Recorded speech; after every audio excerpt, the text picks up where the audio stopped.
স্বাগতম পাশে নিউজে। আজকের শিরোনাম খবর ২৬,০০০ চাকরি বাতিলের রায় বহাল রাখল সুপ্রিম কোর্ট। কলকাতা হাইকোর্টের দেওয়া নির্দেশকে মান্য করে দেশের সর্বোচ্চ আদালত জানিয়ে দিল এসএসসির নিয়োগে ভয়াবহ দুর্নীতি হয়েছিল এবং এই নিয়োগ কোনোভাবেই বৈধ নয়। এক কথায় মমতা ব্যানার্জি সরকারের চাকরি প্রার্থীদের দেওয়া প্রতিশ্রুতি আজ আদালতের কাঠগড়ায় সম্পূর্ণ ভেঙে পড়ল। বছরের পর বছর ধরে রাজ্যের যুব সমাজ চাকরির আশায় লড়াই চালিয়ে গেছে। কখনো ধর্মতলায় ধর্ণা, কখনো পুলিশের লাঠিচার্জ, কখনো অসহ্য রোদ বৃষ্টিতে রাস্তায় দিন কাটানো।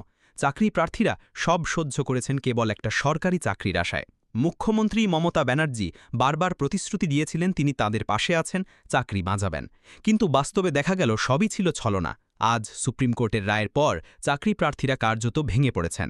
আদালতের বাইরে কানিনায় ভেঙে পড়া এক প্রার্থী বলেন, আমরা মমতা ব্যানার্জির কথায় ভরসা করেছিলাম, উনি বলেছিলেন আমাদের চাকরি বাঁচাবেন, কিন্তু আজ বুঝলাম সব প্রতারণা। আরেকজন বলেন, আমাদের পরিবার ভরসা করেছিল আমি চাকরি পাব, এখন সবাই আমাদের দিকে আঙুল তুলছে। এই রায়ের ফলে রাজনৈতিক মহলেও চাঞ্চল্য ছড়িয়ে পড়েছে। বিরোধী দলগুলির সরাসরি মুখ্যমন্ত্রীকে টার্গেট করে বলছে যুব সমাজকে তিনি প্রতারণা করেছেন, তাদের ভবিষ্যৎ নিয়ে খেলেছেন শুধুমাত্র ভোটের রাজনীতি করার জন্য।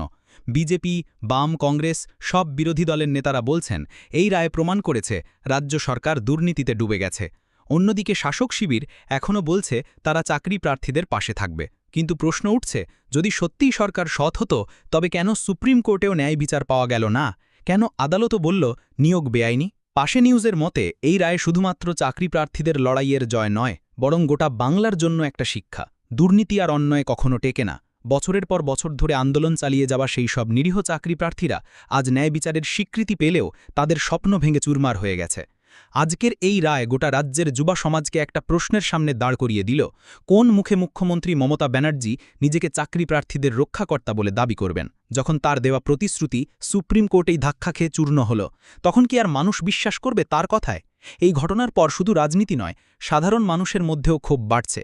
একসময় মমতা ব্যানার্জিকে দিদি বলে ভরসা করেছিল বাংলার যুব সমাজ, কিন্তু আজ সেই একই মানুষরা বলছেন দিদি আমাদের সঙ্গে প্রতারণা করেছেন।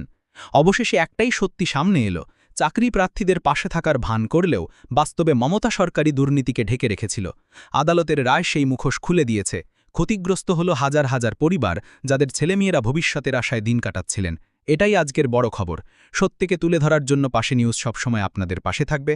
যদি ভিডিওটি ভালো লেগে থাকে তবে অবশ্যই লাইক, শেয়ার আর সাবস্ক্রাইব করুন। আর নতুন খবরের আপডেট পেতে বেল আইকন টিপতে ভুলবেন না।